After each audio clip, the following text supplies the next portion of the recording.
GM Farcaster's Here for the Art was created to showcase Farcaster artists with original pieces created for this collection.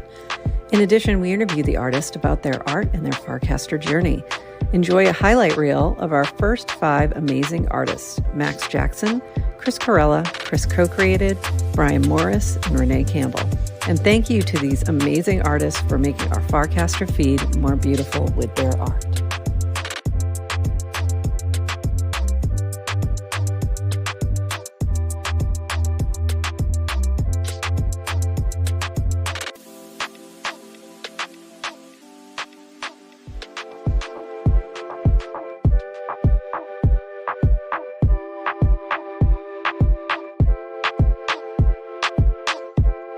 GM Farcaster, and welcome. This is something a little different that we're doing.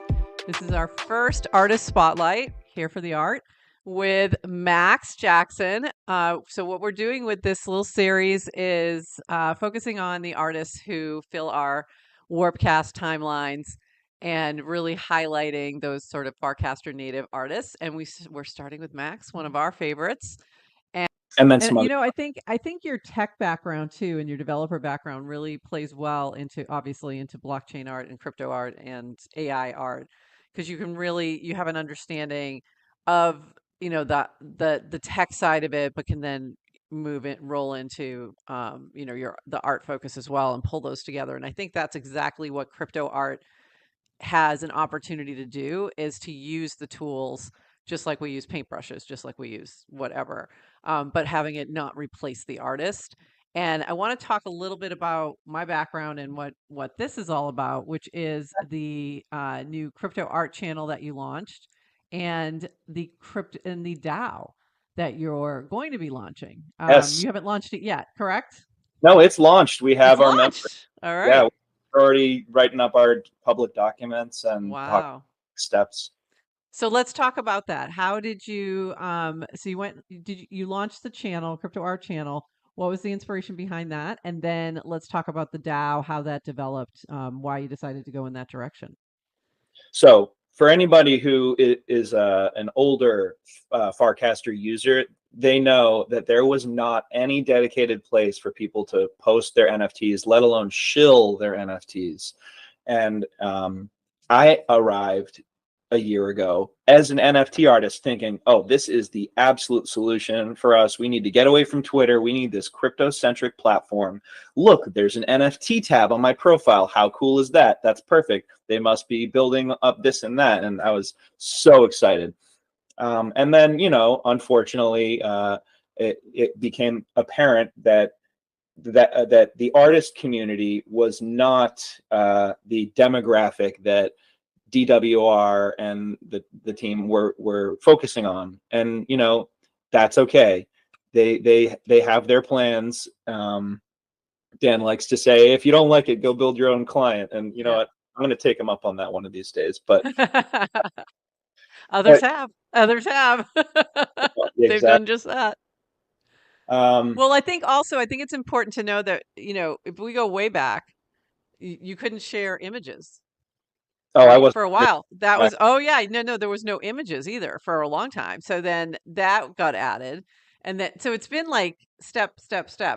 So to your point, like if you were an artist coming over to Farcaster really early on, you couldn't even share your art. Like there literally wasn't a way to do it, like in terms of the visuals. So yeah, I mean it's definitely something that's, I think, evolved, but also what I've loved since mints were incorporated, like since you could post within, if you posted something, or first it was just from Zora, where you could mint with warps and you get now you get a frame, but minting with warps and having the Farcaster team do a monthly drop and highlight an artist, I think has been another step in the right direction of focusing on the artist now. But I love that you started, start your own channel. I had to. The day that they launched permissionless channels, I ran to my computer. I was like, I created that channel. And because we needed it, the community needed a place to congregate. And now there's a lot of really good channels. And there's some individual artists who, and the hyper subs, a lot of the art hyper subs have their own channel. and group chats and things like that. So I think there's a lot more focus on artists now, for sure, even just in the past 6 or 7 months. So, which is amazing to see. Yeah. Um, Yeah, my hypersub channel, the group chat is like super active. It's great. I never expected group chats to be so exciting, but I have like 100 people in my group chat, and it's like this talk like every day. It's great. think that's an appreciated part of Farcaster that a lot of people or a lot of creators may not realize is that easier ability to communicate with your collectors, to have those chats that connect everything, all these connective threads that you can connect the hypersub to the chat and all these different things. And I think as those grow more and more, there's just more reason for artists to continue to drop their work as NFTs and have those connections. I think that's important. Yeah, and one thing that I have to say, just it's like a little promotion about hypersub for the artists. It has helped me find the artists who, not the artists, the collectors who Mm. are really the most passionate about what I'm doing, like the return collectors, the super collectors, whatever you want to call them, and rope them in, get them into the group chat, start talking with them more and like getting feedback, or just, usually those are the ones who are just like, we love you, whatever you do. And Yeah. that's what I want to hear. That because without that, without having a way to like get in touch with those people, then you're just gonna have the like, where's the liquidity community who I Exactly. Yeah. oh They just want the number to go up, and you want to connect with your yeah, you want to really connect with your real collectors, which yeah. is great.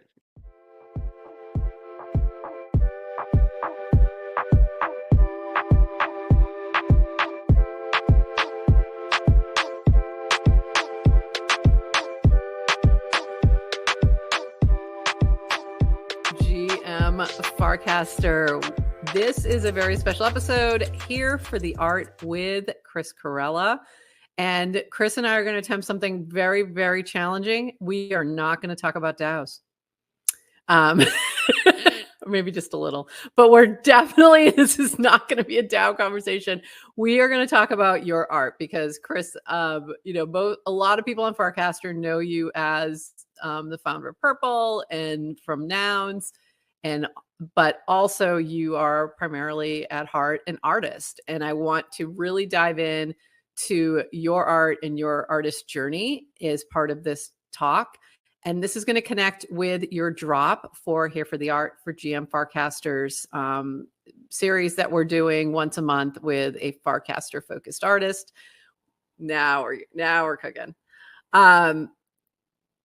So this is your Studio by Corella, C. Corella, Studio 2 by C. Corella. So first of all, can you tell me a little bit about the name and why what was the name about? And then talk about your sort of how you set up the way your subscriptions were going to work and all of that.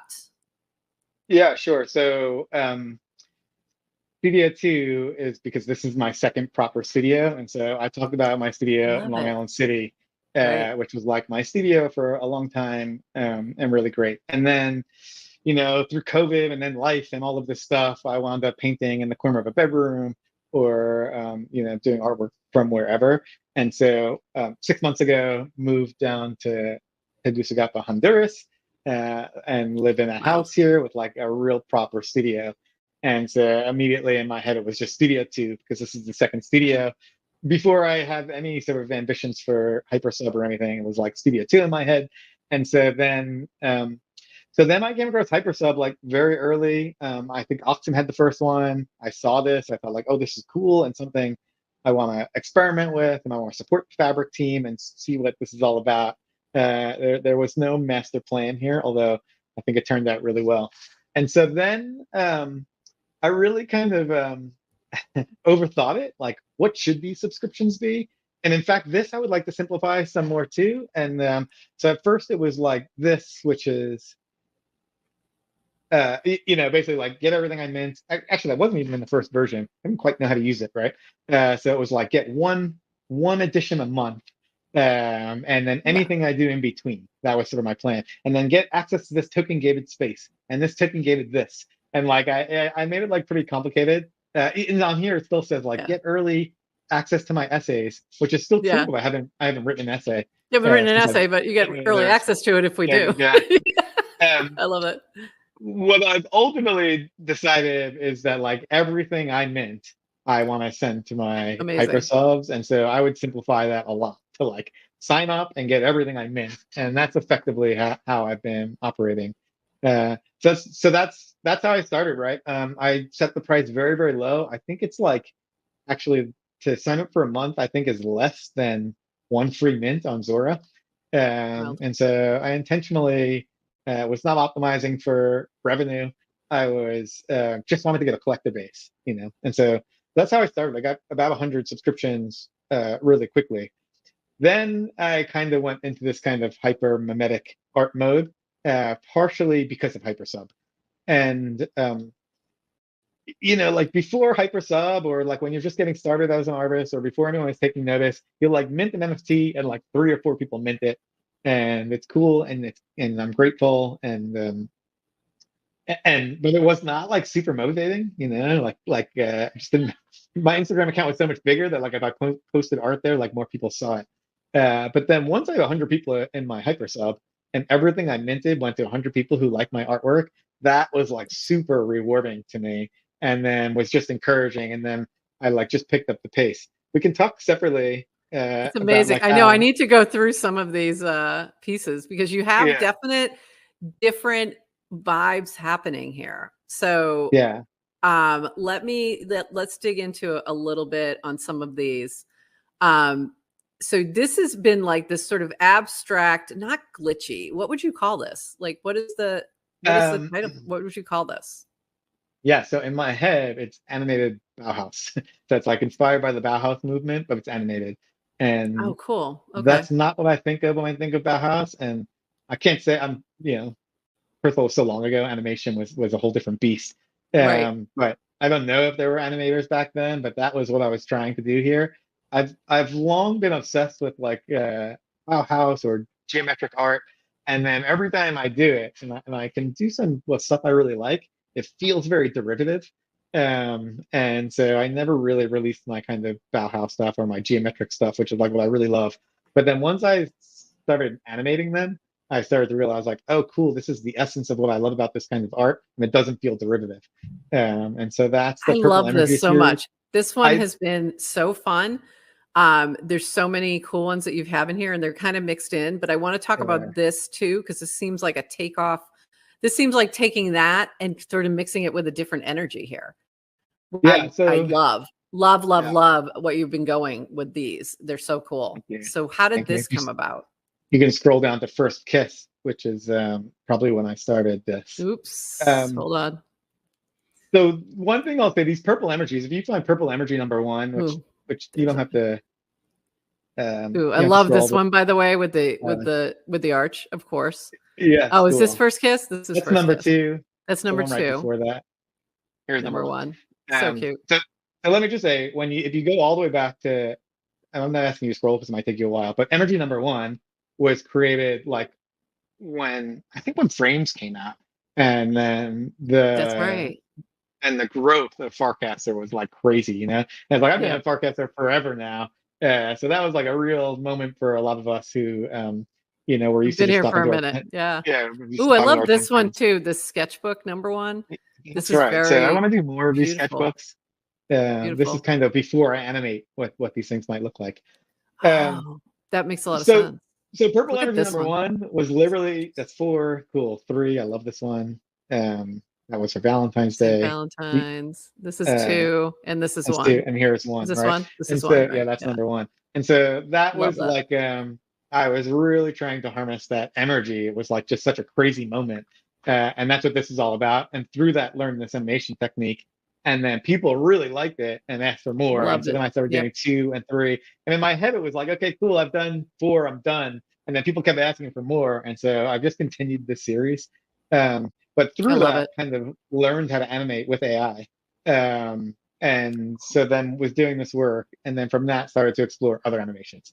If you go back up and you see my Valentine's Day piece, that was like the first time I like tried something Mm. different. Can we do a heart? Can we animate in a similar style? That I just started And like then this perfecting sort of my. gives me vibes of your other work, earlier work, before you started doing the animation, and it has the same kind of color palettes, Ooh, yeah, but in a different approach, and I love that. that's right. And actually, Yeah, before I was doing my Studio 2 work, and so I think some of this is just the influence of your environment. Like the art I made when I was living in New this one's York was amazing. different. Thank you. This one's Different than really the art. amazing. This one, there's something about this one and the colors and the It's really movement that cool. really I agree. grabs me. I love it. Yeah, it's beautiful. And then I didn't realize that the sketchbook ones were sort of like the starting points for some of these animations. So I love that Yeah, and I tie in. planned to maybe plan on releasing a lot more sketchbook ones, but I'm just creating art so quickly now. It doesn't stay in the This sketch one, very long. this one's Um, incredible too. so This this one I one's created in so the park came to visit me in Honduras. yes. We did Fridays at the park, and so Fridays at the park. It was a Friday. We rented a music studio here in Tegucigalpa. We brought in Honduran artists to collaborate with the park. They all made a song together. We brought in a Honduran chef to cook us food. And this I made from with, and I'm chilling in the studio. They're all working. I'm like just chilling, listening to the music, like, soaking in the vibes. And then I was like, oh, I should make art while I'm here. They're all making art. And so this one was actually made in the Wow. studio. And so it has like some piano vibes, and it will scroll to like some, you can find some guitar looking stuff in here. Yeah. So that was particularly like the energy of the studio, which is what I was trying to The capture in the energy of the play. studio. I love it. I love it. I So didn't realize that was the story behind it. That's incredible. that's the story behind that one. Then I started going back to it's obviously not animated, This is but more like my your, yeah. my work before Studio 2 was heavily focused on women. Yep. I think my art has changed based on where I live. Seems kind of normal, but my New York art was one thing. In Miami, I started doing these series around women, but it's still abstract art. This Yep. is this is less And you know abstract than what? what I I used to do. actually, Adrian had mentioned that. She said, I really love the way that he portrays women, because it's not, it's very beautiful. It's very artistic. It's not exploitive. It doesn't feel like, it's very different. And I totally agree. Like, this is stunning. Awesome. I Yeah. appreciate that. She collected one of my early pieces when I was in Miami, and that's actually how I connected with her in the first place. And so from here, right, I've like now kind of learned animation. Love Um, this. and then this was like a throwback to like, well, what was the art I made in New York? In New York, I made a lot of Yeah. art about New York. And so I started thinking about like one of the places I lived and the window outdoors. And I really love this. And then I just felt like it didn't resonate with people. But I have since have gotten some feedback from people who like really love this piece. So I maybe I'll do think if more of you're a these New Yorker or series. you're from a city, this is gonna so touch you. Like, I think that's maybe you're it. gonna feel the vibe of the city. You know what I mean? The city's alive, and that to me is Absolutely. like what it feels like. But it also Yeah. feels a little frenetic and very, like, a little stressful almost. So it's really Yeah, kind of yeah. interesting. Whereas this kind of energy, look at this one. I love this one with the degen feel. This Yeah, is this like was the gentleman perfection. I'm trying to like remember there was a moment that made me do this, which was obviously DGEM, all of the tokens, but DGEM was mooning.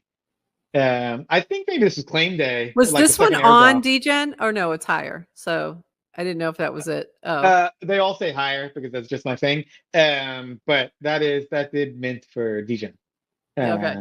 So Was I that your don't know how first much. one on minting with degen, maybe? Yeah, it totally Yep. was. Yeah. I love And it. that alone has been an amazing experience that I would love to talk to more artists about because I have another piece, the one you scrolled with the arch and the woman with the purple hat, which kind of it goes it's Ooh, was up, but it this is all part of the larger story here. down below or Um, up? I'm not sure no, if I went past it. it's up above, so more Up recent. above. Okay. Um, Ooh, this one. this Nope. one yep, that's the one. So that one is available for one degen, right? So it's like a very small Wow. amount of money, practically Yeah. free. But the degen community is like I learned a lot first of all from that last piece, but then from this piece is like a lot of people collected it. Yep. And what's really cool for me is it's different collectors. Like a lot of my other Yeah. work gets kind of like the Zora versus Zora collectors, but the degen collectors are just different than my other collectors. And so I sort of then realized like, oh, you can mint into these other token communities, obviously authentically, and if it connects, it's like you get a whole new collector base, Yeah. which is super interesting. So I really love that. When I see these things minting, still today they mint. Like today, my interface blows up all day. But when I see them, it's always Well, from EMSs that like I've never seen before collecting my art. So I think that's really cool. I love this one. It's something about it really grabs me as well. Yeah. This particular vibe that you're doing right now, and I want to slide back a little bit to this. It has this like, I don't know, like it's, if you could have done digital art in the 1950s, this is what it would have That's looked like, that's and exactly it. it's so fun. This So is something this I is could show like my mom and she would love it. You know what I mean? Like this resonate is with something it she would totally. love. It's not necessarily like you don't have to, know what NFTs are to get there. Yeah, totally. So it's pretty amazing. And then this is it on Zora. It's just so, I love it. I absolutely love it. Very piece. So this was like the story here is that like, okay, so and I now love I've this one learned too. So this one's like same, but in New York, right? We're in the in New York. park and then Yeah, I love totally. this. My next one will be kissing in Paris. Oh, beautiful. I'm in post on that, but not for you guys. But the so I had so anyway, 3 different styles of art based in New York, and in Miami I started doing women, and then in Tegus I'm just sort of channeling this new energy. Then I perfected, not that I perfected, but I started to craft around animation, and so then it was like, how do I bring these things all back together, and how do I like focus back on women as a subject here, and yeah, I just sort of found this 50s 60s Yeah. magazine style, cigarette ad style. Actually, Yes. Cigarette ad style. That's exactly if what you it is. Yeah. scroll, and here's the other, if you scroll all the way, almost like the beginning of Studio 2, so in the other direction, Oh, the other I direction. literally Okay. started. This is actually more similar to my older art featuring women, Hold on. and I was differently. super focused. Cool. I was super focused on literally cigarette ads, French 50, 60, 70 cigarette ads. Okay. And so then I created a series, I dropped them all to my hyper subs. I think it was like 11 pieces, just dropped them all one night to them. And so then I just started bringing all of the strings together. Yeah, these pieces actually. So nice. So good. This is the ones that Adrian and I were talking about. Cool. Just the way that you're capturing, it's just beautiful. They're just beautiful. Yeah. And so the topic all here different. is creativity. This is Yeah. like what I was feeling and thinking. But like, it was actually a very good one. Like she is very like French cigarette ad, 1950s, 1960s looking. As are a lot of, I wound up like that's yeah. So that's like the inspiration for this. So then it was like, how do I bring it all together? I've got this glitchy animation. I've got these women that I've been working on my whole life. I've got this kind of time period of 50s, 60s that I'm trying to play with. And that sort of resulted in First Kiss. Yeah. Love this. Sorry, I'm just scrolling through because I no love problem. these so much. They really do look so good. And I love that one. The glasses in that one feels very 70s to me. Oh, and then we get into a whole different abstract Zorb. Yeah. Sort of feel too. This is when I thought that every month you will sign up for my hypersub, and every month you'll get like an official Studio 2 piece. And I mostly did that for myself so that I wouldn't go a month. My art is like I'll make a lot of it and then I'll go months without making any. So I wanted to have like a commitment. And so the Zorb in the middle is, in fact, if you scroll up one more, maybe, is a painting I made. So these are the paintings, not the ones behind me. This is the painting, right? Yeah. I made this painting down here in Studio 2, and then the digital representation of that is the Zorb. And so I was trying to do one of these each month. This is January, and then we did February. Right. And then by the time I hit March, I'm just creating so much art that I didn't want to go back to this style. I just like, I just want to keep, the value prop has changed for me. That makes a lot of sense that you just have to go with your muse. Right. And we talked about that with Max a little bit, that like a lot of what he creates is based on, what he's feeling in that moment. And it's not I feel that way. Yeah. It's so it changes. And he has very different styles too, similar to like the way you have very different styles. Like Yeah. if I go to right now, just your last two pieces are so different from each other, right? You've got this, which is amazing. And it's Paris, and it's this, style we were just talking about, this sort of 50s, but animated.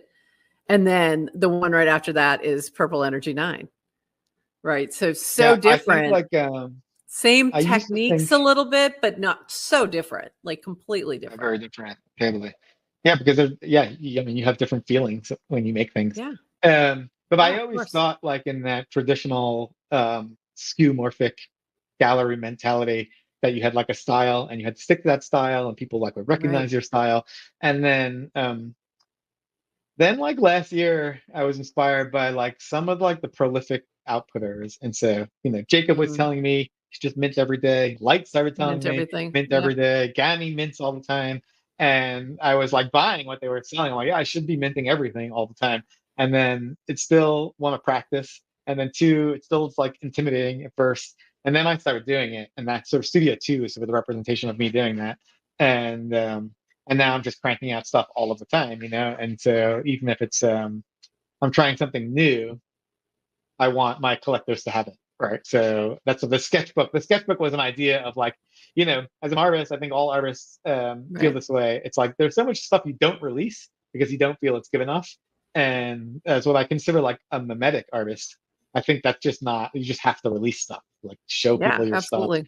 And so And I it love that. And I is the love opposite. that, every once in a while I'll miss what you're dropping and I'll go into my wallet, and I'll be like, "Oh my God, what is this? Oh, wow."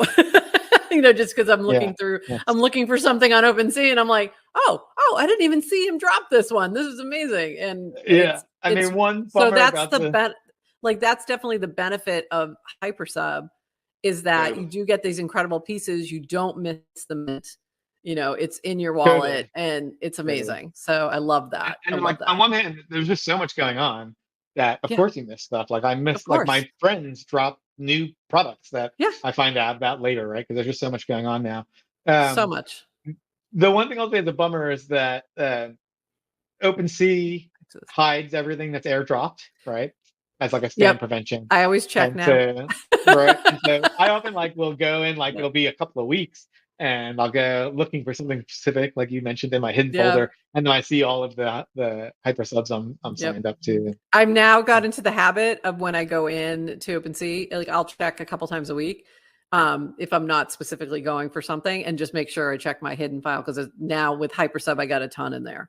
And I'll Yeah. go in and I'll just check and it's amazing because I have a few different subscriptions to pretty much all the Farcaster artists. I have Yeah.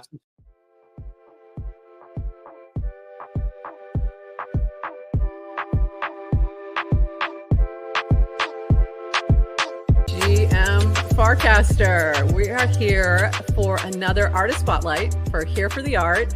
GM Farcaster's art and artist program to bring more of the amazing Farcaster art that you see on your timeline into your wallet. And we're here this time with Chris Co-Created, and I am really, really, really excited about this for many reasons. Number one being that Chris is creating a piece, which you will see at the end of this episode because it will be out by then. It's not quite ready yet. This is what we've been doing too. We keep doing that. I keep doing the interviews before the piece is ready. So it's like we can't even show it on the screen. But I'm really excited because we've talked about what it is, and it's going to really be so similar to some of the art you've done, and we'll get into that a little bit more. So I'm really excited about that because this is a very special piece for our very special episode 100 at FarCon. And then also because Chris is one of my, oldest and dearest nounish friends. So Chris, welcome. And how are you doing today, GM? GM, thanks, Prof. Yeah, I'm doing great. It's we're recording this on a Sunday. I've had a pretty chill day. I've been for a walk. I had some brunch. Yeah, it's all good. Nice. Made some art. Wrestled with some data. Nice. I don't enjoy the data bit, but yeah. And maybe we should let's start there a little bit. Let's talk a little bit about your co-created art. I think that's a good place to start. So I wanted to start with this is the co-created channel. Yeah. And down here we have a little sort of summary of some of these art pieces that are pretty amazing. And so talk a little bit about what is co-created to you, and what is that process like? So what are we talking about when we talk about a co-created work? And then I'll bring that back on the screen in a sec. So I fundamentally see myself as a community artist, and that I'm kind of part artist, part facilitator, and that the work is always collaborative. For and with is what I normally talk about. Like, I'm making work for and with a group of people. So like this Friday is Forum with GM Farcaster, and sometimes it's really light, as in the with part is that people collect, and by virtue of collecting, they feature in the art in some way. Often their name or their PFP is in the art, and sometimes it's much deeper. So I've got a piece that I'm working on called photosynthesis at the moment, which is up there at the top, and that's working deeply in collaboration with some just phenomenal artists on Farcaster, photographers putting their work in, and those works are getting merged, and then the collector chooses if they become art or not. And so they, by choosing to mint, it becomes an artwork. And if they look at the synthesis and they don't think it's of quality, it's resonating, then it will disappear into the ether. And so I'm always kind of playing with that in various ways. This WeCast was one of the very first Farcaster ones. That was kind of, I think, sort of when I arrived, because I didn't know what I was doing, and in many ways I still don't. And that's part of the kind of the joy of the exploration, right? None of us know what we're doing because there's so much stuff here. And it's just kind of keep exploring and playing. And it's just been such an interesting space to come into, because I dived in deep in kind of November 21, like the last top, basically went in way too hard. And but in that process found just the most creative, interesting space that I've ever been in my life. And it's just been such a joy and energetic thing to be part of, really. And so yeah, I've kind of kept diving and experimenting. So when I landed in Farcaster, that was another. I'm just pulling this one up too. This is We Are Farcaster. I think this is the first one, right? No, that was just that was okay. Yeah, this was pre-permissionless. This was kind of soon after. So that's that's August. Whereas the other one with the PFPs was, I think, April off the top of my head, and that was the first Droposal in purple. Right. So Chris Corella made that happen. And yeah, half the proceeds went to purple, and it was by far the most successful piece of art that I'd done. And I actually got to do a shout out to Brad Q, who is worth looking up if you're not. He's a very thoughtful, deep guy, and he kind of helped me promote the very first piece on Farcaster. That was actually the second piece, but kind of built my relationship in, and I think people kind of were like, oh, this is actually really interesting. And that was kind of a bit of a surprise to me, because when you're outside of a thing, everything always feels bigger than it is. I hadn't really clocked that it was 1,000 or so people just active, looking for interesting stuff. Yeah, 938 active daily users at pre-permissionless. Right. And we know that because of the OG tokens that were airdropped. Exactly. So we can clock exactly what that number was. So I want to step back just a little bit and talk about your process, because this is really a way of merging data with art and having that data sort of become the art. And can you talk a little bit about what's happening in the background for those who are of the more technical variety, who might find that interesting? So how are you pulling together something like this piece with the PFPs and the arch, and like, how is that all coming together to create this piece? So they're kind of three different chunks of it. One is getting essentially an array of coordinates, which that arch is. It's like basically almost 2,000 coordinates on there. And that was how many people were casting in a week, out of interest back then. And so kind of, write some code, just HTML, JavaScript to get those data points out. Then there's the piece of pulling the data in, which Warpcast actually made really easy back a year ago. They just had an API, and I could pull that out without, I think it was entirely, I don't think there's any login or anything like that. So, because I've kind of got a lot of dev skills together by just hacking. But yeah, a year ago, I was like just getting an API to work. Oh God. And then I had cause cross permission. Anyway, you don't want to know, but I do distinctly remember it being 2 a.m. lying in a bedroom in Amsterdam with my wife asleep there and my daughter asleep there. And like, I got Pugson's PFP to show up where I actually needed it in the live thing. Funny. And I was like, oh, yes. That was deeply pleasing moment.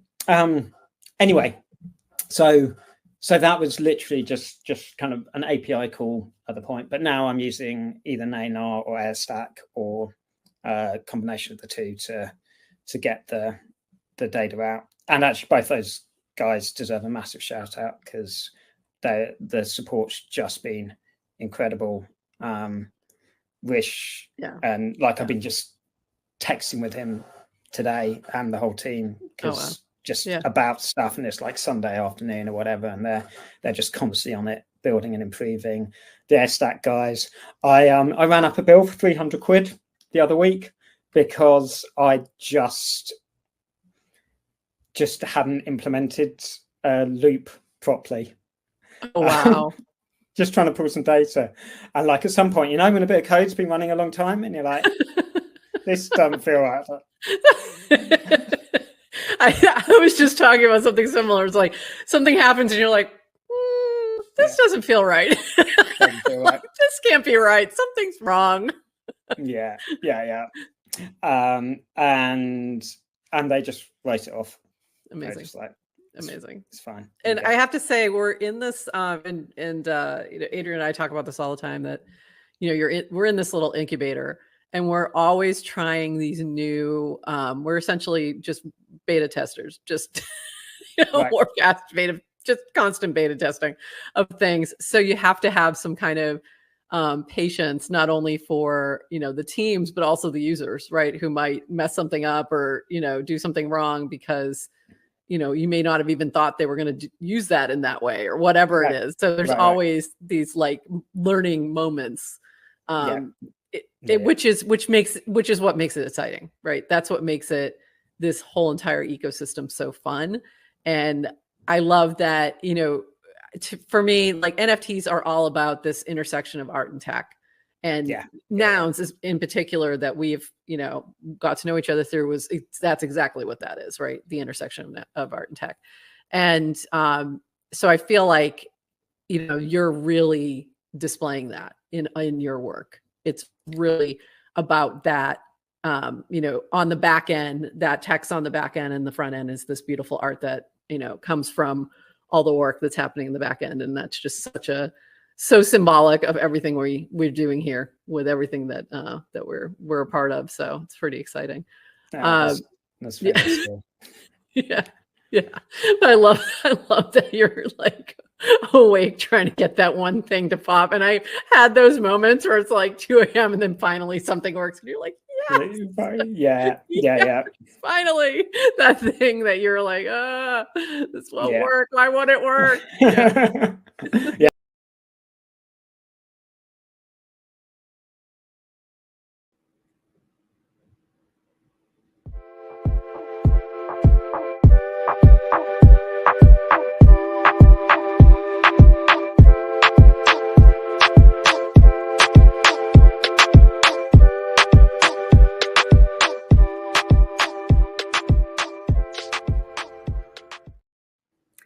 GM Farcaster, and you are here for the art, and we have a very special guest, Brian Morris, who is our July artist. And I'm so excited that you're here. Welcome, Brian. It's so great to meet you. Thank you so much. It's great to be here. I love it. Other like unique styles that you do as well. And I don't know, how do I pronounce this? Is it the ooze? Is it the O's? What is it? Yeah, again, it's not supposed to be. There's no phonetic pronunciation, but I tend to go with O's. O's? O's go with the flow. That makes sense. O's would go with the flow. But I love this style as well. It's really, really cool. I mean, these are so trippy that it's just like you can see the movement even if it's not moving, right? Yeah. It's that kind of vibe, which I think is amazing. And the O's are they're kind of my playground. So I have a basic. It's almost like a brand for me. Yeah, I'm spending so much time in advertising and whatnot.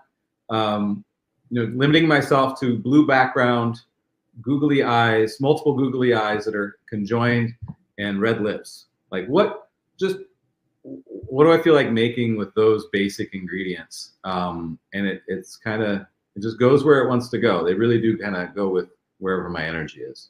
I think they're so fun. Like this to me is just, we talk a lot about, so I come from the nouns ecosystem. We talk a lot about wrapping everything in a box of fun, even if it's something serious. And this to me is just like a lot of fun and joy. And I think that is sometimes missing. We can take things too seriously. And I just kind of I love this vibe. It's just so much fun. It makes me so happy to hear you say that.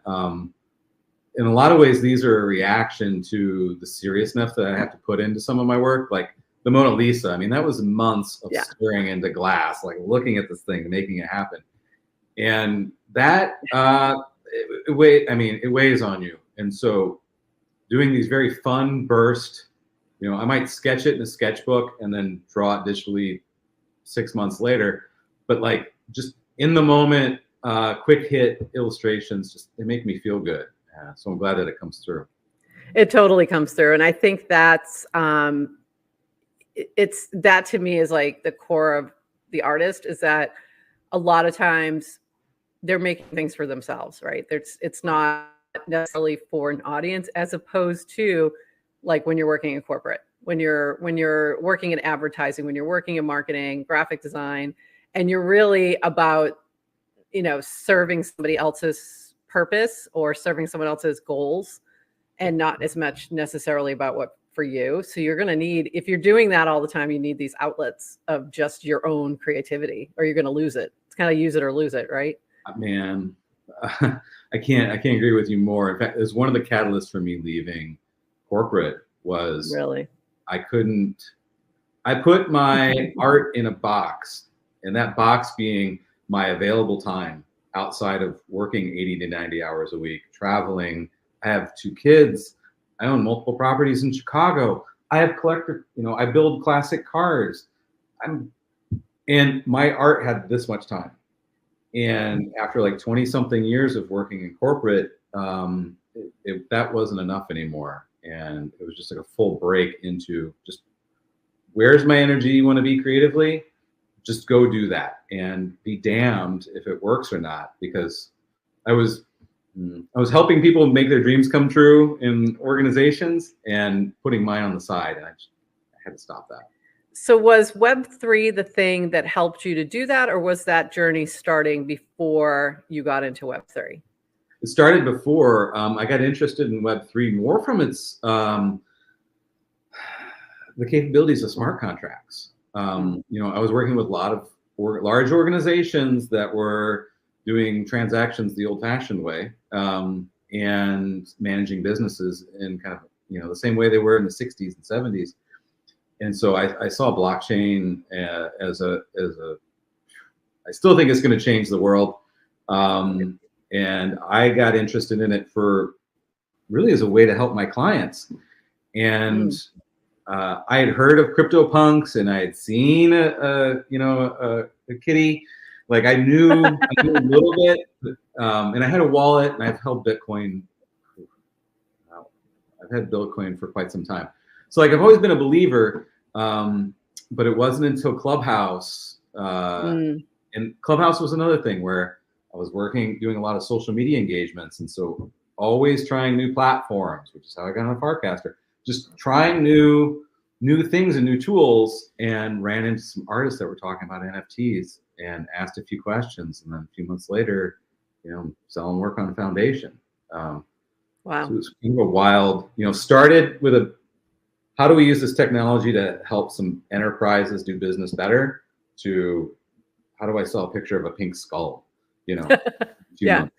Like that's amazing. And I want to show sort of your some of your work in the Web3 space. And this to me is some great examples here of some of the open editions that you've done, but also some one-on-ones of different PFPs in your style. And it's again, like I would know this was you, even if I didn't know it was you. And I think that's what makes it special. And I'm not a big fan of the apes, but I kind of like these versions. I just got to say, I think they're kind of cool. But I love this, like the doodle. There's a moonbird in here. There's a couple doodles. There's a gutter cat. The coda, like they're just really cool. The Pepe, Robotos. You've got all the cool. Oh, that's a V-friend. The moonbird, I love. I love the moonbird. And again, not a big fan of the birds. A fan of the art, not a fan of the product. Different things. But I love the art. Like, PFP. Well, you were there. We were all there. This is like like a snapshot. Here's a great use case for the blockchain. Like it's a snapshot of a moment in time when enthusiasm was high in some areas, and we were all really excited about the idea of digital identity, and we still are. But yeah, we put a lot of energy into these projects, and some people wanted to put even more behind it. And I always kind of thought of those as like hot rodding up somebody's digital asset. Like they bought a nice Buick ape. It's a good ape, but they wanted like a portrait of it. They really wanted to soup it up a little bit. That's my job. That's a great way to put it. I love that. It's the souped up version of your PFP. Have you already done any nouns art? I don't think so. I haven't. I've done tons of nouns, not tons. I've done several nouns. They've never been used. I haven't shown them. Okay, we have to talk after this.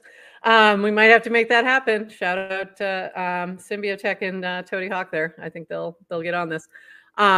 That's I think Symbiotech was how I first found your art. He used to use one of your images as a PFP, and that's how I first remember seeing it or being introduced to your art. And I loved it. It was whenever I'm someplace cool digitally, he's already there. He's been there. Right. And he's always on the edge. Yeah. Always. Sure. I had the opportunity to talk to him on a call a little while ago, and I told him, I was like, I know I'm on to some good fertile soil if you've already got some roots there. And when I joined Farcaster, like seeing his PFP and his account, I was like, this is a safe spot. Things are going to happen here. This is a place you can come in. And speaking of, so let's dive into this a little bit. And actually I can go back to this one.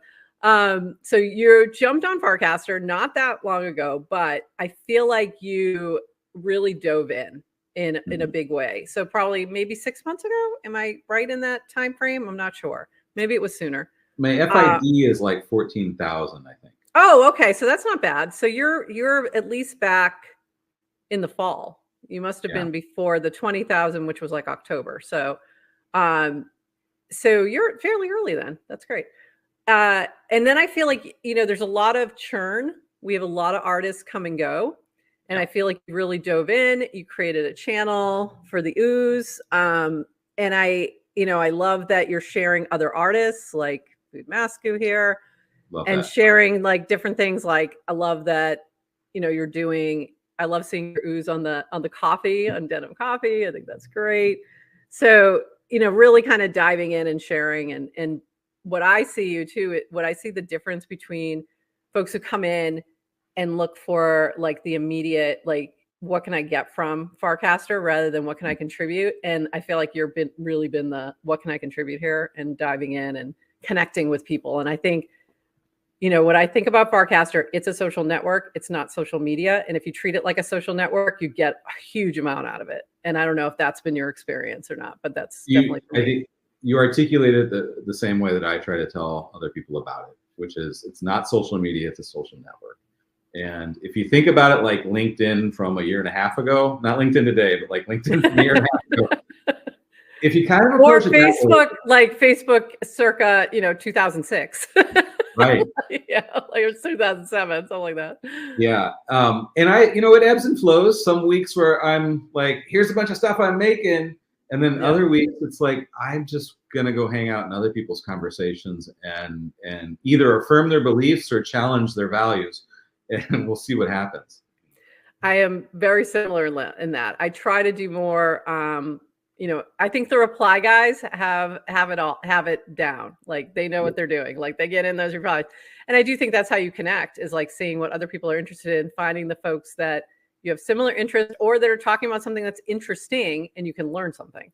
So there's those two aspects of it. Even the way that somebody's talking about something. Yeah. Like I've become interested in people because of the way that they articulate, less so what they're saying or what they're talking about. It's just like it's almost like how a guitarist might play an instrument. Like just the accent they have on that note just makes it special. I think the same for Farcaster. I love that analogy, and who I immediately thought of was July. Like July to me, I don't know if you follow @July, but his way of articulating certain ideas is so different. It's unique. It's a different perspective. Like I sometimes I just don't know even where he's going and what direction he's going in. And then he'll just put this thread and then you go, oh, okay. It takes a minute. And then you can like kind of, oh, okay, that's interesting. There's a few people like that. Yeah. A little snag that just grabs your curiosity a little harder. Yeah, exactly. Yeah. And I don't find that on Twitter. I think there may have been a time, but that time has passed. I have this dilemma. Sometimes I'll be writing a tweet and I'll stop. I'm like, this is actually a cast. Like I'm writing a cast in Twitter right now. Why am I wasting my time? Yeah. Fucking doing this. Pardon my French. Yeah. Why am I doing this? Yeah. I get it. I do the same thing. I'll be like, oh, this doesn't belong here. This is going to fall flat. There's no reason for me to post this here. No one's even going to see it. And then if you do, you delete it 10 minutes later. It's got 4 likes in 10 minutes. You're like, what am I doing? Why am I over here? I said the other day, I still will travel back over to Twitter and check in on and see what's going on. And then every time I do, it's like I'm going back to a place where I used to live. And it's, kind of dilapidated. And it's like, oh, I still have some friends there. I still have some old friends. And you check out the old neighborhood and then you go, now I remember why I don't live here anymore. And then I go back to my home at Farcaster. It's still the town square, but there's a lot of seediness. Yeah, it's a lot to take in small doses now. And then I go back to my cozy little new home over in Farcaster. So I'm really glad that you're there now. So it's like the more times, great when I have these, very amazing people who kind of come over from crypto Twitter and find a home. And it's like Breadcat is another one, and we'll talk about Oregon Trail. It's like I'm so glad that they dove in and stuck around, because it's like I knew there's certain people. I'm like, I knew you guys could contribute. I knew you guys could make this place better. I'm so happy to see it. Yeah, I think for sure. I think folks that approach it as, like you said, more as a social network and a place to learn and to grow. It's the right people tend to. Special. It's really special. So I want to talk about Oregon Trail. I want to show a couple art pieces here really quick. This is a game that happens in a frame on Farcaster, on Warpcast, for those who aren't familiar. And we used it for those who are familiar with GM Farcaster and Cast Out. You saw it as one of the games that we used in Cast Out, which was our little Farcaster Survivor game we did last month.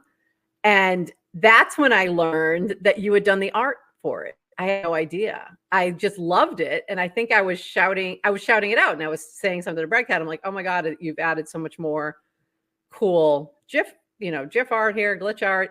it looks amazing. And then he said, oh, it was all Brian Morris. I'm like, oh, I had no idea. I should have known, but I didn't know. So how did that all come about? And what else is, you mentioned maybe some new things are coming. So yeah, what's going on with Oregon? Well, Breadcat and I have collaborated on stuff for years. Like he's one of the folks I met on, I think I met him on Clubhouse, and then, went through like everything from buying sandbox land together to like, being in a little trading DAO together that failed miserably. I brought real land with him. Oh, so you have some. I have a piece of Slow Jamistan. Okay. I do. So you know how fun he is to collaborate with. Yeah. Yeah. He makes it, I don't know.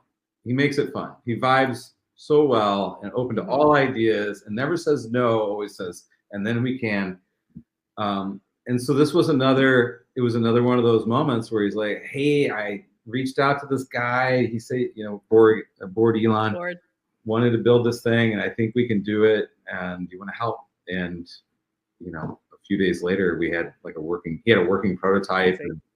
And I love to, it's not the first project that nobody knows I really did in the space. I love working with folks to develop a brand and a look and a feel and a character and an IP and all that, creativity that goes with it. And so coming up with, a new version of the Oregon Trail, what it might look like today in our, Web3 digital art kind of, it's a little X copy, it's a little retro, it's all fun. It feels welcoming, but at the same time, it's going to hurt you a little bit. Like, so just thinking about that for a few weeks and bringing it to life was incredible. And I'm excited. Like, Board Elon was really excited about where it landed and wants to see some more things happen. So I can't give away any details, but. All right. I'm excited. Excited to see where it's going. I love it. And I loved the new iteration of it a little bit more. The first iteration, it felt like it was a little too much luck and not enough skill. And then this iteration felt like, okay, I have more choices now within the game. And for those who aren't familiar, it's like Oregon Trail, but it's in a frame. You're making choices. Your choices determine whether or not you survive and all of that. And it's really fun. I really enjoy it. So, and I love the art that, pops up at you, just really grabs you and kind of adds to the whole experience. It's incredible. Well, and hats off to Breadcat. They are a genius in many regards. And so, if we come up with an idea, he's already built it and thought through the use cases, and it's pretty incredible. And he's so prolific too. He's always got something new like popping out. I think he's made at least three games already in frames, at least that I know of, and plus a whole bunch of other things that are that aren't games. Like he did an incredible frame for donations to Wave Warriors, and a whole, there's just always something he's working on. It's crazy. Yeah. Amazing. And I love fiches too. I have a bunch of fiches as well. I was wearing a Fiches t-shirt before this. I did the Fiches logo. Like, that's another example. I did the Fiches logo. That makes so much sense. Now that you say it, I see it. Like, I see your style, but I would not have known that off the top of my head. But it makes sense. Makes a lot of sense. Yeah. Breadcat's one of those folks. If we can't shout his praise high enough, if you're able to get within his vibratory circle, you will hum in a new way. So do so. Yeah, can't recommend him enough. Amazing. And so moving to where we are now, we're here for the art. GM Farcaster is something we started a few months back to highlight artists within the Farcaster ecosystem. We kind of started with some OGs, and now we're moving into some of the newer folks who've come on and really contributed a lot to the platform.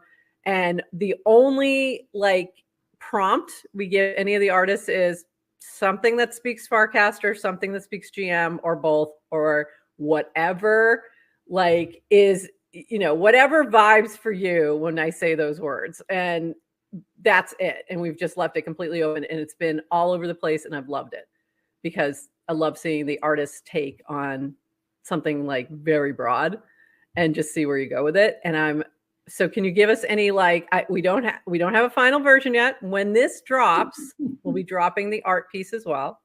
And that will be available. We'll be airdropping it to our hyper sub, but it will be available to mint for anyone. All creator rewards are going back to Brian. And we're dropping on Zora. So what can you tell us a little teaser of what you have in store? Yeah. So for me, Farcaster and GM, so those two things together, especially, it's really about being genuine and coming, from within. And so the quality of the inner GM that you have is literally broadcast out and creates the environment in which you find yourself in. And so that's what the piece is about, is love it. seeing the GM inside and the energy that creates around. I love it. I love the energy of the GM. One of my favorite things, and I will drop a link to this. I didn't have it ready to go up, but I'll drop the link in this in the show notes for this. Is Maya Drayson from Timepieces, who you may know as well. She has this whole thing about what GM means to her and like what it is, and that it's bigger than just saying good morning. It's about a whole vibe and a whole like authenticity to your world. And so that's what just came to mind when you said that, is that inner GM of, bringing positivity to the space rather than, just worrying about my bags, just worrying about number went down again or whatever it is, like finding like the bigger moments, the bigger, whether it's the tech that, I think all of us believe is, the future and the present for us, or it's the art and being able to have that be more accessible to more people who now are collectors of art who couldn't have been in a traditional world, in traditional art world. And so I think there's so many different layers to this. And that to me is way more important than, how much my DGen is worth today. So, yeah. Another deep breath. I could not agree more. Like last year, there seemed to be a slowdown with artists saying GM on X, and it kind of hurt my head a little bit, because to me the GM was always it was a sign of not just showing up, but like saying we're all kind of here together, and Yeah. It was like a, you're working from home, especially if you think about during COVID times. Yeah. It was the way to like, kind of the office, if you will. Everyone's, you're all working remotely, you're all in different places, but it was kind of like, walking into the office with your coffee cup and like, hey, good morning, GM, everybody. Let's get the day started. Well, and not to blow smoke up your butt, but like in a lot of ways, I think GM Farcaster is like that too. A few days a week. When I'm making breakfast, I may not always be on Lonely so I can chat, but like I'm listening while I'm making breakfast, and it's kind of like I was listening to the partners at PwC with some of the morning stand-ups. It's like, okay, here's what's going on. Here's what I got to pay attention to. So yeah, I appreciate it. I appreciate you keeping the office informed with what's happening. Trying to keep the office informed. We were compared at one point to like the morning announcements at your high school. And I was like, I like that vibe. I actually like that vibe. I like that a lot. Because we're this small little community, and it's like, here's the, morning announcements for you before you start your day, before you dive in. We've got a few steak things. Today, steak tomorrow. Don't forget. Tomorrow, don't do it. You're gonna lose your allotment. Like all those little things that we get to share with people, and just to be able to talk about the things that are interesting to us. And we love Farcaster. We love what people are doing. We love highlighting artists. We love highlighting builders. People are launching something new constantly. Like there's something new every day. We can't even keep up with it anymore. It's amazing. I'm sure many of your listeners are curious, like, how do you guys keep up with? It's easy. Used to be really easy. It used to be really easy because there were literally, like, if you go back to October when they did the OG NFT, 938 people got it. That's how many people were active on a daily basis for the 2 weeks prior. So it was easy, right? You could literally see every cat cast. You know, you can end the, you know, at the end of the internet, you know, that kind of thing. And now it's a little harder, but we have our methods. We have certain, you know, we have certain things. We'll always check what did Dan cast, what did V cast, what did, you know, that the team cast, to make sure we don't miss anything that's really important. And then it's like things that come through our feed, you know, trending, what's trending, what are people talking about, and then what do we find interesting and feel like we can add to the conversation. If it's something that's been thoroughly covered by someone else, we may not jump into that because, you know, we'll add our own stuff. We'll find something else, and also trying to highlight things that maybe people missed, you know, that we thought were interesting and things like that. But that's sort of our method, and we just spend way too much time on Farcaster is the problem. So this is how we justify all that time we spent on Farcaster. It's for our job now. You know, I've got a tan because you guys know. You guys can go outside and play in the grass. We got you. That's where we all are apparently right now. I know. It's been a little quiet.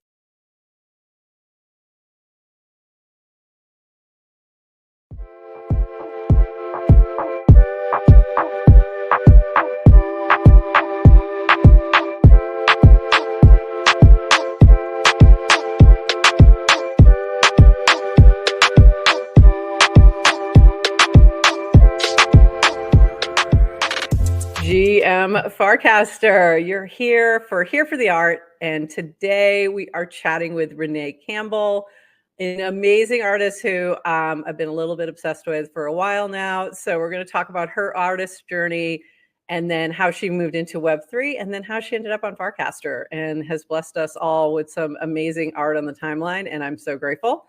Welcome, Renee, GM. It's GM where you are. Yes, it is. It is. It's a horribly cold day in Sydney, but I know I can't complain about that to everyone else in the world because it's probably not that cold to you. But it's definitely not. I am like, well, today where I am, it's about in the 90s. I'm on the opposite side of the world, opposite season at the moment. So yes, it's so funny for us because in Australia, when everyone's constantly going out in summer, and then when we're in summer, no one seems to like to acknowledge that. So we just quietly enjoy the weather. And I go where my mind takes me. So wherever I feel like the idea wants to go, then I go. Which problem being is I don't tend to finish anything quickly, because with that and chronic migraines, I'll retouch on a good day. So that's an element in the wild. I love that. It's beautiful. Yeah. So it's my way of exploring a landscape because I can't. So I get to create the worlds I want to be in.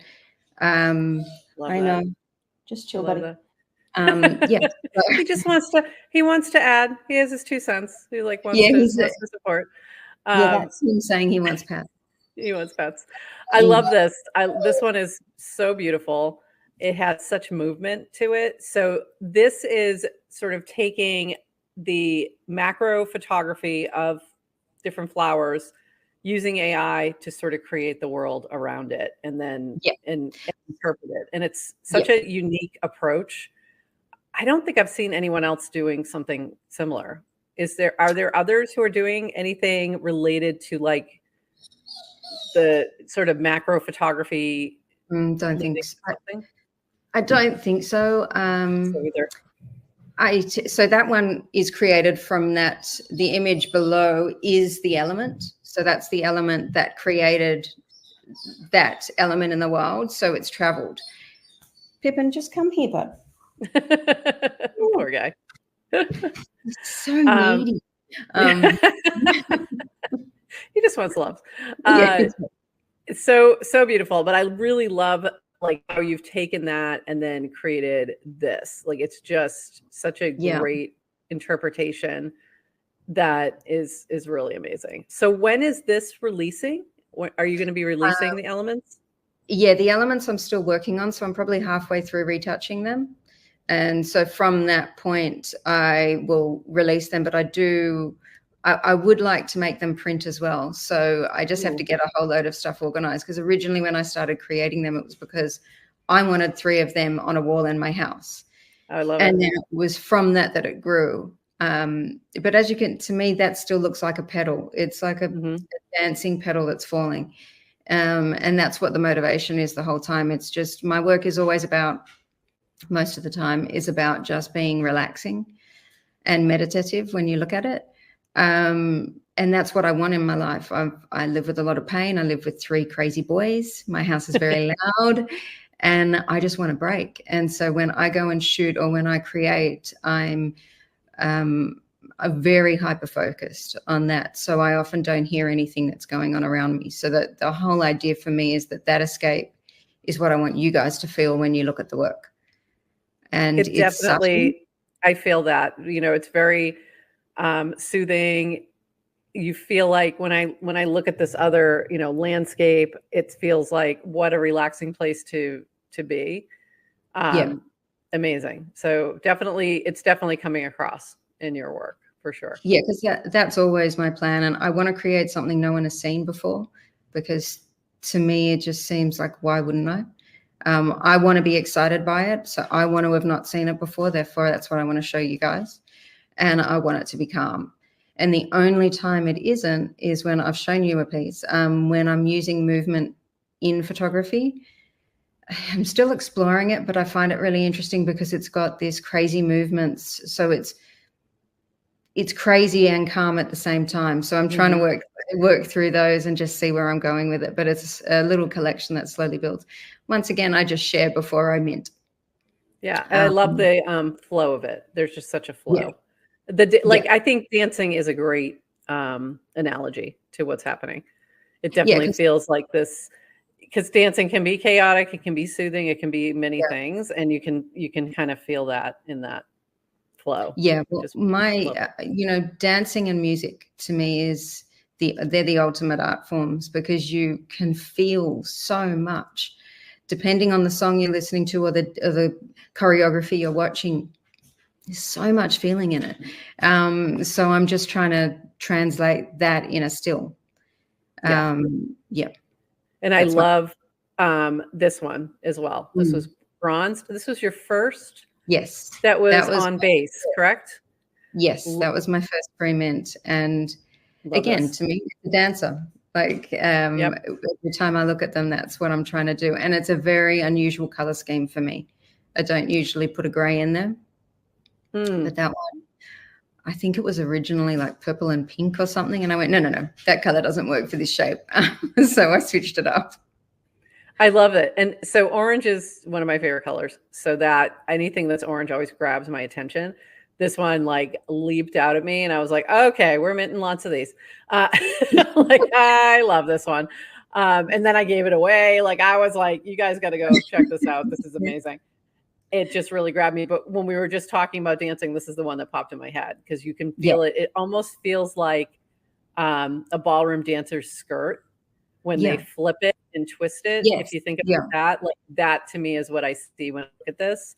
And it's, a macro photography of a flower. And I just think that's so cool that, this thing is one thing, but it's also, the interpretation of so many other things. And I just love that approach. I find these AI pieces are like, they remind me of, when you guess a form in a cloud, when you're looking up at the clouds and go, what does that look like?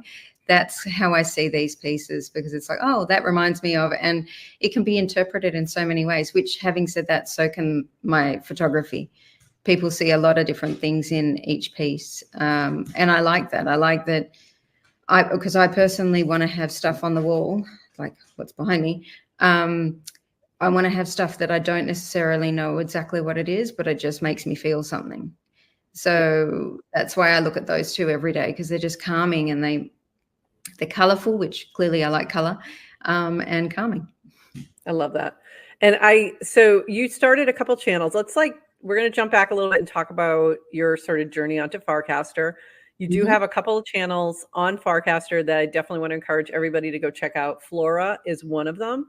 And this is for anyone creating art around flora, around flowers. Yeah. So I love some of the things that you're posting here, because these are great because you get to see the Florians as well as some of the macro photography. I love the way you've kind of put these together where you get this sort of vibe of all your different types of work. And you've got some other folks who are posting theirs as well. Yeah, which is fantastic. I got to say, thanks to Dan and the Streaks, he motivated me to post in there more often because I was getting a bit lazy with the channel. So thanks to that, it got me back in there, which seems to have brought other people back in again, which is really nice. And I'd encourage anyone that has any floral art. It's not just photography, and people seem to think it might be because it's me, but it isn't. It's for any kind of art, and if there are people in it, like in that, it doesn't matter. It's all about if there's a flower featured, then put it there. And it's a really relaxing channel to scroll through, I think. Very. It's just lovely. It will just put a smile on your face for sure. Yeah. And then you have your own channel sort of to feature your own art and maybe highlight things you're working on, get feedback, all those kinds of fun things. So love this, and also share like what you've been doing. So you had some art on display in Lisbon back a bit ago, that when they were doing a conference there. And that's amazing. I love seeing that. And you've had your art displayed quite a bit at different conferences and different events. So which is fantastic. It seems to be, it's so eye-catching. If I remember, were you in like the billboard in Times Square too or something? Yes. That was Florian got onto the billboard at Times Square, which was really cool. Originally, that was really interesting because it was supposed to be a macro photograph. They had contacted me at first. Come here. Come here. He's lying on the floor and I can't reach him. They had contacted me at first and said, we're going to put your macro photo on the billboard. And I'm like, oh my God, amazing. And then they switched it at some stage. But I also didn't realize you were only supposed to apply once to that.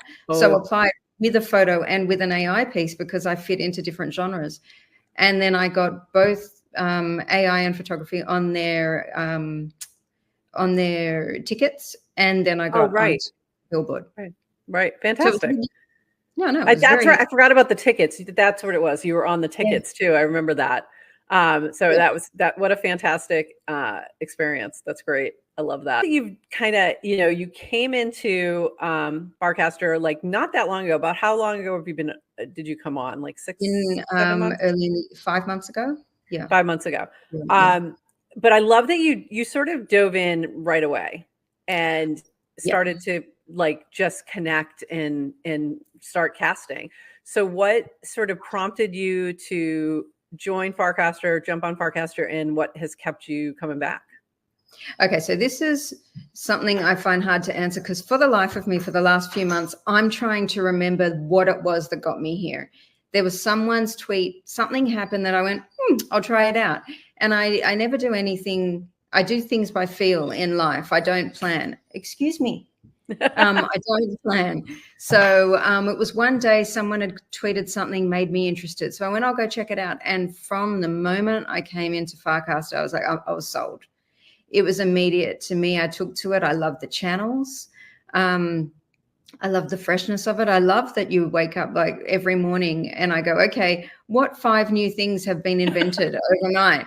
And what do I have to learn? And my bookmarks are just full of things that I've gone, I'll get to that later, but never get to. But I just figure it's kind of the nature of the place. Yep. So I try to coexist. I try to keep up with all the clever people. I do my best. So I think you're doing fantastic. I've only seen a couple artists who I feel have really, like who like sort of came on fairly recently and stuck around and really like have contributed and found their way and found an audience. And it just comes from like, just stick around, right? Just keep casting and people find you, just show up and contribute. And we need more art on the timeline. And I love seeing your art. Every time I see you cast something, it just, makes me smile as I'm scrolling through. So it's always something that catches my attention. And I love that you stuck around. I love what you said about streaks too. Dan's going to be very happy to hear this part. It was so strange. Like I know everyone was freaking out about them, and now I'm really like. Yesterday, I thought I didn't cast in Florida. I was nearly heartbroken. I was like, oh my God, did I miss my streak? Luckily, I was okay by a few hours, but then I got paranoid and cast in there a few more times to make sure I didn't lose it. It's like it's a nice little medal.